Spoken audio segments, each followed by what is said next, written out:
Olá, meus amigos do canal. Para aqueles que não me conhecem ainda, meu nome é Haroldo Torres Alves e neste canal aqui a gente tem falado a respeito das profecias bíblicas, a respeito dos tempos do fim.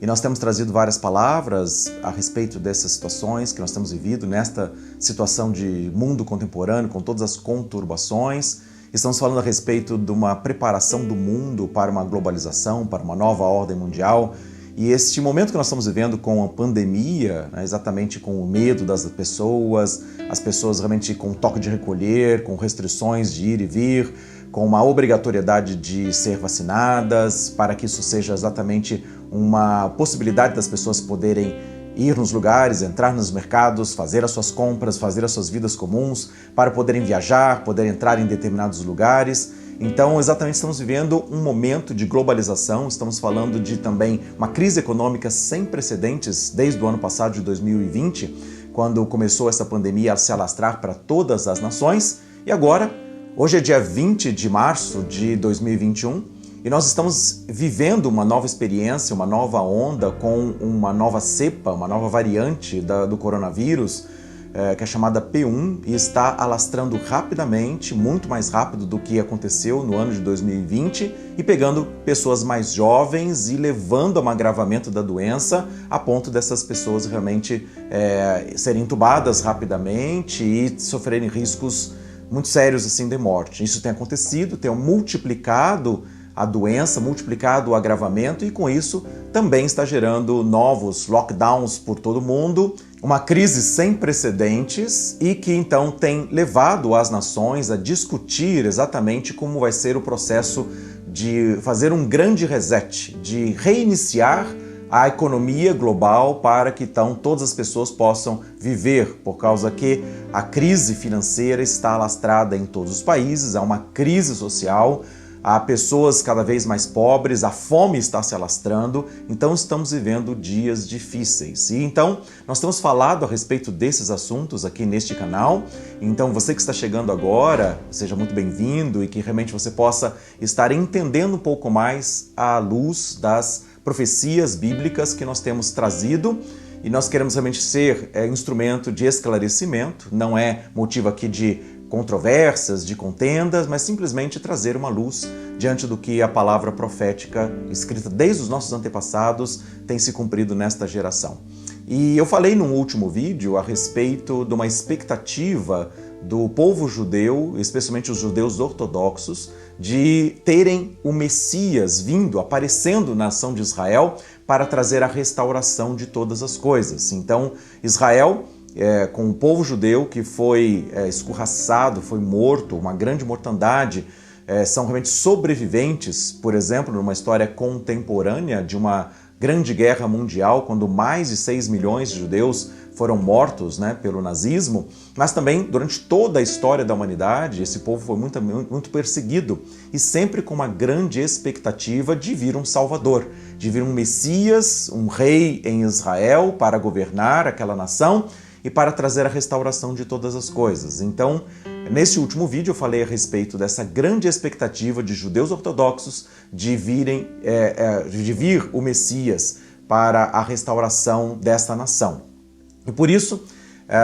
os judeus ortodoxos têm crescido em influência na política na nação de Israel. Israel vai passar por uma nova eleição, a quarta eleição para primeiro-ministro. Eles não conseguem fazer uma maioria no parlamento. Os partidos religiosos têm uma grande expectativa de poder influenciar, inclusive para oficializarem a restauração do templo na cidade de Jerusalém. Eu tenho falado a respeito que existe um grupo de judeus ortodoxos chamados Fiéis do Monte do Templo, que já tem todas as coisas pré-fabricadas para que realmente haja essa restauração do Templo de Salomão. E o Templo de Salomão, ele está ao lado desta mesquita que hoje existe, que é a capa da cidade de Jerusalém, com aquela cúpula dourada, ou a mesquita do Domo da Rocha. No pátio ali exterior está essa mesquita, mas o templo, segundo as descobertas arqueológicas, é num local ao lado, de maneira que não há impedimentos e,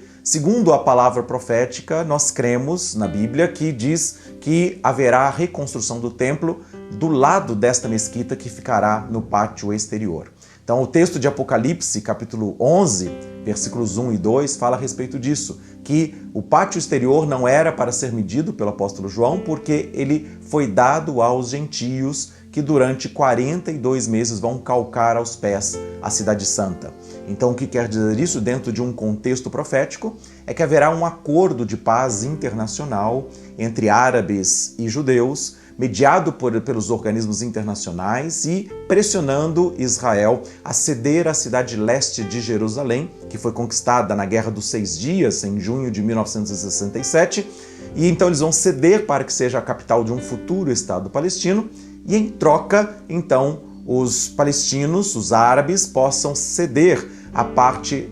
do átrio, né, ali da parte externa da mesquita do Domo da Rocha, para que haja a reconstrução do templo em Jerusalém. Então, os judeus ortodoxos estão com tudo preparado para esta reconstrução. Existem trabalhos de escavações nos subterrâneos e é um lugar aberto a visitações, de maneira que as pessoas podem ver exatamente as ruínas ou os alicerces do antigo templo, que foi destruído no ano 70 pelo Império Romano. E há essa expectativa de haver essa negociação, este acordo de paz mediado internacionalmente, a divisão da cidade de Jerusalém, essa reconstrução do templo. E com a reconstrução do templo, então virá o Messias de Israel, o Salvador, o Príncipe da Paz. Essa é a grande expectativa. Eu comentei nesse último vídeo, então, que havia uma expectativa dos judeus ortodoxos que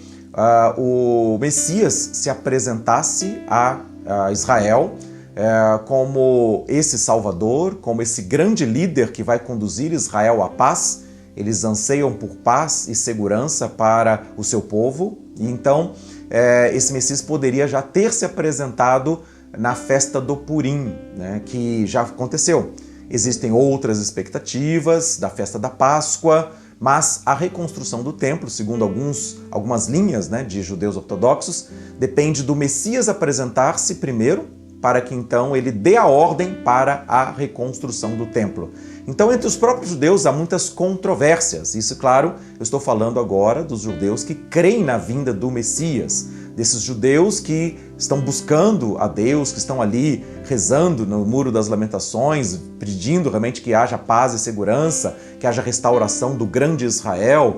Então tem linhas que querem que Israel expulse todos os árabes para fazer o grande Israel prometido nas Escrituras, o Israel bíblico. Alguns não, né, dentro dessas situações de eleições, alguns mais moderados são favoráveis ao acordo de paz, inclusive ceder aos territórios ocupados, ceder à cidade de Jerusalém. E pelo lado ortodoxo, pelos partidos religiosos que estão crescentes, então eles querem também pedir, reivindicar legalmente a reconstrução do templo na cidade de Jerusalém. Então nós estamos vivendo todo esse contexto mundial, né, de pandemia, de crise econômica, e são peças num quebra-cabeça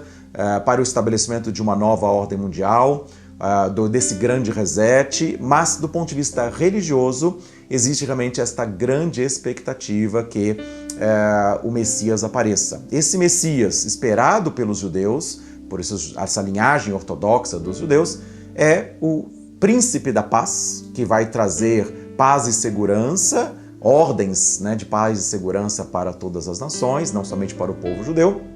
possa realmente estabelecer uma nova ordem mundial, e esse homem vai depois se apresentar como o anticristo. Ele vai se assentar nesse santuário de Deus, que vai ser reedificado em Jerusalém, como se fosse o próprio Deus exigir para si adoração e culto. Aí tem a ver a globalização, aí tem a ver a questão de marca da besta, que muitos têm falado também, uma marca que está escrito lá em Apocalipse, capítulo 13, versículos 17 e 18, que será colocada na mão direita ou na fronte de todas as pessoas, para que as pessoas só possam comprar ou vender se tiverem esta marca da besta. E é este homem, príncipe da paz de Israel, que vai ordenar a reconstrução do templo, que vai permitir esse acordo de paz, de maneira que Israel possa voltar a cultuar o seu Deus, tenha a glória de Israel com aquela reconstrução do templo restabelecido. Então, de maneira que depois ele vai se apresentar como um grande salvador, como um líder mundial que vai assumir o governo das nações, e na Bíblia falando que ele é o anticristo. Então, neste momento eu quero trazer exatamente nessa situação que a expectativa dos ortodoxos não foi cumprida na festa do Purim, há uma nova expectativa para a festa da Páscoa, para que ele se apresente, embora também muitos falam que ele só vai se apresentar, né, e vai então depois ordenar esta reconstrução. Dos judeus ortodoxos também, inclusive, houve uma petição para que nessa próxima festa da Páscoa, que eles possam fazer um sacrifício de Páscoa ali no Monte do Templo. Então, a infiltração e a influência religiosa, inclusive querendo restaurar os serviços sagrados e a reconstrução do templo, para que esse Messias possa se apresentar. E à medida que ele vai se apresentar para Israel, depois também ele vai querer ser o salvador de todo mundo, o grande líder, o grande irmão, o chamado Big Brother, por George Orwell, na sua obra de 1984, que todo o sistema já está preparado, né? de globalização, de fiscalização, e a pandemia está contribuindo muito para isso, né? Para as pessoas estarem sendo fiscalizadas no seu direito de ir e vir, de comprar e vender. Então tudo está com o cenário preparado e nós estamos aguardando o cumprimento de profecias bíblicas nos nossos dias como nunca antes na história da humanidade aconteceu. Estamos chegando num afunilamento das informações, dos fatos, e nós vamos ver nos próximos meses, talvez, esse aparecimento desse Messias de Israel e depois se tornando o Cristo das nações, ou, biblicamente, o Anticristo. Então nós vamos estar falando mais a respeito desses assuntos em próximos vídeos, para que realmente a gente possa ter um esclarecimento das profecias e o cumprimento delas neste momento histórico que nós estamos vivendo em toda a humanidade. Que a graça de Deus esteja nos dando sabedoria e entendimento para nós compreendermos as verdades bíblicas e também nos posicionarmos de maneira adequada diante desse contexto mundial, porque isso afeta diretamente a vida de cada um de nós e também a paz nas nossas casas. E nós desejamos realmente que cada um que está assistindo, está acompanhando e vai ver a sequência desses fatos proféticos, que nós possamos realmente ter essa clareza, discernimento e posicionamento adequado para viver esses últimos dias, que já têm sido dias muito difíceis. Que você possa, então, nos acompanhar nessa sequência de entendimento da palavra, para que possamos realmente ouvir a voz e a palavra profética de Deus e vivemos nesses dias e sermos abençoados em todas as coisas, em nome de Jesus Cristo. Um grande abraço a todos.